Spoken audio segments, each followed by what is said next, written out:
El Tribunal Constitucional declaró admisible el requerimiento presentado por parlamentarios de oposición contra la glosa de gratuidad. Queremos profundizar en este tema y para eso nos acompaña precisamente el abogado patrocinante de la UDI en este requerimiento, Jorge Barrera. ¿Cómo está, abogado? Gusto saludarlo. Hola, Claudio, ¿cómo estás? Bueno, en la presentación yo lo decía, el requerimiento en contra de la glosa de gratuidad, también conocida con el número 5, ¿es tan así? ¿O es una parte de esta glosa lo que significa un cambio sustancial? Esto es muy fundamental porque nosotros hemos leído a través de la prensa y hemos escuchado mucha opinología constitucional respecto a este tema. Lo que se está impugnando, ya sea porque no se pueda establecer o fijar una política pública a través de la ley de presupuestos, que es una ley de carácter transitorio, o establecer una política fijando diferencias arbitrarias, es una parte de la glosa.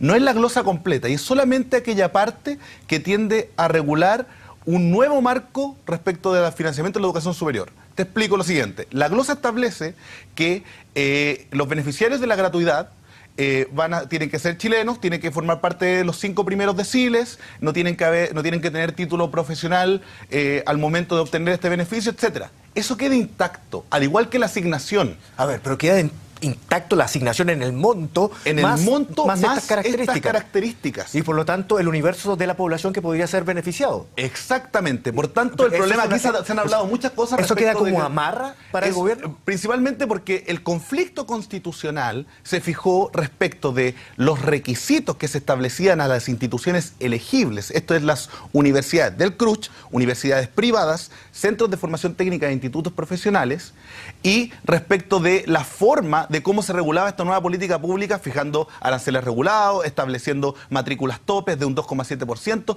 etcétera. Pero los requisitos para acceder al beneficio por parte de los estudiantes que no dicen relación con las instituciones, eso no ha sido impugnado.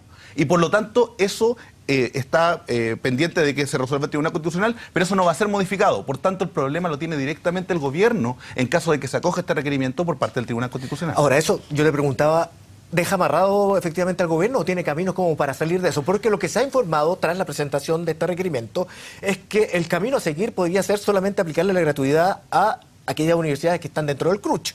A ver, depende principalmente de cuál sea la decisión que adopte el Tribunal Constitucional.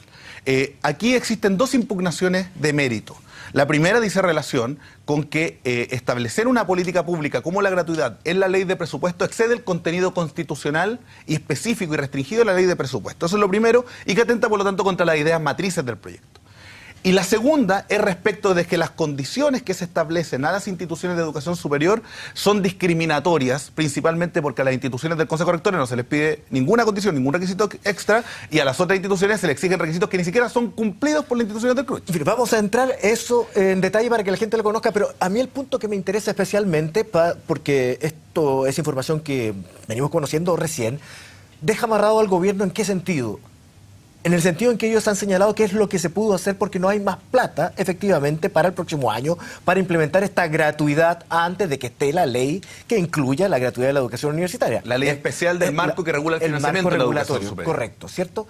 Y por lo tanto, si no hay más plata, ¿de qué manera entonces va a poder responder con los requisitos que ya están contemplados ahora? Eso es interesante porque necesariamente lo que va a tener que hacer el gobierno, ya sea reasignar estos recursos, o reasignarlos entregándoselo a los beneficiarios que ya están establecidos, imponiendo, por ejemplo, un veto aditivo o sustitutivo respecto de la glosa, pero las acciones a tomar van a depender del gobierno. Por tanto, quien decida dejar fuera o dentro estudiantes de distintas instituciones va a ser el gobierno a través de este veto. Ya no lo puede hacer el Congreso. El Congreso solamente lo que va a hacer es aprobar o rechazar las observaciones que haga el Ejecutivo respecto a esto. Pero la pelota la va a tener el gobierno una vez que el Tribunal Constitucional decida. Si es que acoge, ya sea que elimine esta parte de la glosa, porque no es la glosa completa, insisto, los beneficiarios siguen siendo los 5 deciles, siguen siendo con todos los requisitos que ello implica. Si decide eliminar los requisitos y decide eliminar la regulación que implica la gratuidad universitaria como el arancel regulado y el tope respecto a las matrículas. Esa será una discusión que tendrá que dar el gobierno en el seno del Congreso Nacional. Porque para dejarlo claro, con pera y manzana, lo otro significa poner una mayor cantidad de recursos que cubra a aquellos que están en esta glosa de gratuidad, pero también a quienes ustedes demandan, efectivamente debería cubrir, que son aquellos de institutos profesionales y centros de formación técnica y de otras universidades eventualmente que quedan fuera, que pertenecen a los mismos deciles. Esto es muy interesante porque en realidad no se ha extendido o no es conocido por la ciudadanía cuál es el fundamento de por qué existe discriminación arbitraria. Esto no es separación, es que hay universidades del CRUCH y otras del no CRUCH, o unas que lucran, otras que no lucran, o centros de formación técnica que tienen más o menos años de acreditación. Acá el problema está en que se establece un grupo de universidades. Las universidades, para ser instituciones elegibles, las dividen en tres. Universidades del Consejo de Rectores, donde hay universidades del Estado y universidades privadas. Universidades privadas que no forman parte del Consejo de Rectores, a las cuales se le exigen 3 requisitos que los vamos a pasar a detallar, e institutos profesionales y centros de formación técnica.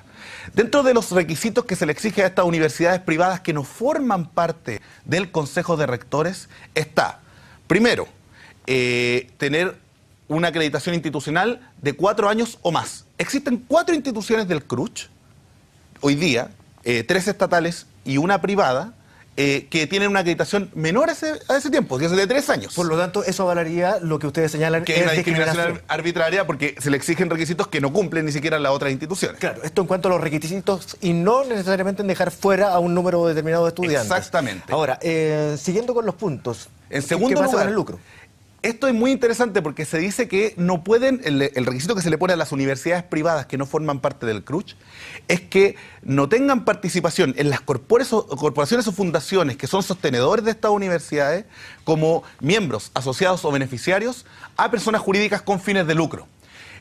Nosotros en la presentación con el equipo que formamos parte, varios abogados que se hizo al Tribunal Constitucional, demostramos que el 100% de las instituciones del Consejo de Rectores tienen empresas relacionadas, sociedades anónimas. De hecho, existen 4 universidades del Estado que tienen centros de formación técnica, o sea, del mismo giro de la institución, mismo giro educacional, constituidos como sociedades anónimas. Y esto, por tanto, sería otro requisito que no cumple la Universidad del CRUCH y que se le estaría exigiendo y no a otro. Y el último requisito es la participación. Esto se ha hablado de la triestamentalidad o cogobierno, etcétera, etcétera. Es la participación de los estudiantes o los funcionarios con derecho a voz o a voto en los estatutos registrados en el Ministerio de Educación.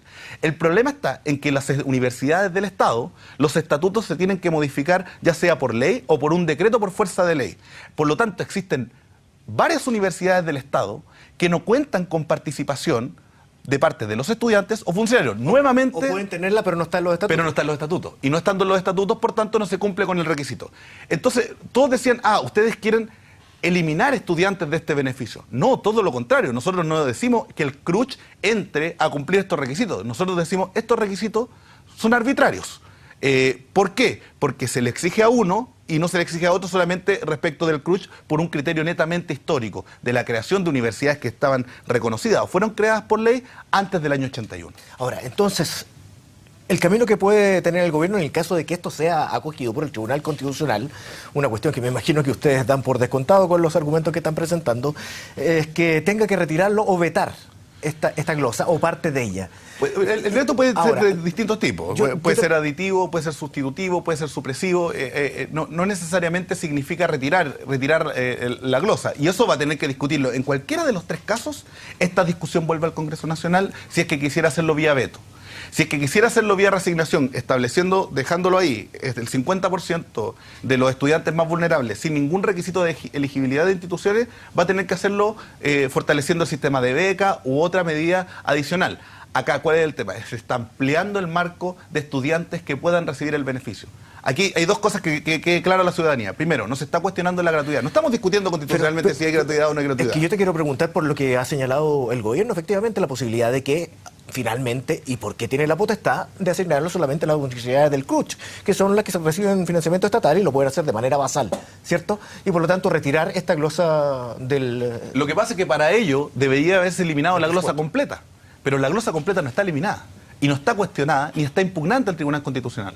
La parte que está impugnada de la glosa ante el Tribunal Constitucional es solamente la que dice relación con las instituciones elegibles, con aquella que dice relación con el arancel regulado, aquella que dice relación con el tope de matrícula. Por tanto, son todos aquellos requisitos que exceden una regulación tan corta o tan precisa como la ley de presupuesto y por tanto se meten en temas sustantivos que deben ser tratados en una ley especial. El Tribunal Constitucional tiene que pronunciarse solamente sobre se va a pronunciar respecto de esa parte, se va a pronunciar respecto de esa parte de la glosa. Y por lo tanto, entonces tiene que volver al Parlamento en el caso de que decida vetarlo. La discusión la va a tener que dar el Ejecutivo, si es que quiera. Supongamos que no quisiese beneficiar a los 50% más vulnerables, sino que reducir el umbral al 40 o al 30%. Toda esa discusión, en caso de que se acoja el requerimiento, ya sea porque no forma parte de esta discusión de la ley de presupuesto, ya sea por discriminación arbitraria, va a tener que volverla a dar en el Congreso Nacional. Abogado Jorge Barrera, muchísimas gracias por conversar con nosotros. Que esté muy bien. Que esté muy bien. Chao.